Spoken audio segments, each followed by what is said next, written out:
malunggay ng kapitbahay ko. Yan ay malunggay na hiningi ko. Tapos kasi magluluto. Tapos haluan ko siya ng spinach. Galing to dyan sa aking paso. Pinitas ko na rin. Ayan. Tumubo lang to eh. Spinach na yan. Ayan o. Ganda. Tapos ang aking isda. Yan. Yan ang aking sabawan. Yan ang aking ulam. Kasi nag-only me lang dito sa bahay. Ako na naman eh. Yan. Busy aking mga chikiting patrol sa service nila. Service nila sa ewan. Yan. Kumulo na ang aking tubig. Yan. Kumulo na siya. Ayun na siya ang aking kamatis, sibuyas, saka luya. Yan. Kumulo na siya. Ilalagay na natin ang lagay ko na aking isda. Yan. Ilagay ko na ang aking isda. Yun. O, diba?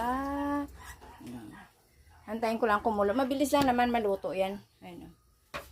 Patuloy ko muna aking paghimay na aking malunggay. Yan. Kumukulo na yung aking isda.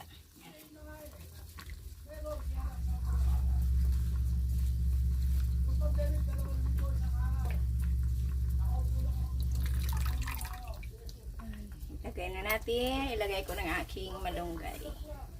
Tsaka malunggay tsaka dahon ng spinach. Pinagsama ko. Wow! Super sustansya ang aking gulay.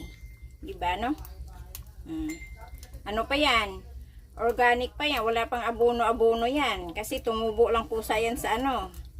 Sa paso ko yung spinach. Sa halaman ko.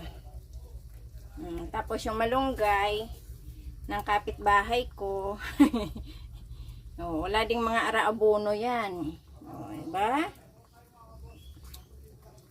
Yan ang organic na foods na walang fertilizer. Sariling fertilizer nila. Sa lupa mismo. Ayan. Oh, di ba? Ayan may spinach na napakinabangan ko na aking spinach na naman sa paso. Ano 'yon? Tumangkad na 'yon. Tapos ginawa ko, pinutol ko yung puno ng spinach. Tapos umusbong siya ulit. Oh, di ba? Oh. Kaya nagkakaroon naman ako ng gulay.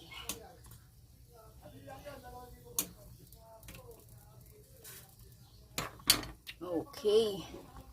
Yan na ang aking sinabawang isda. Ayan. With malunggay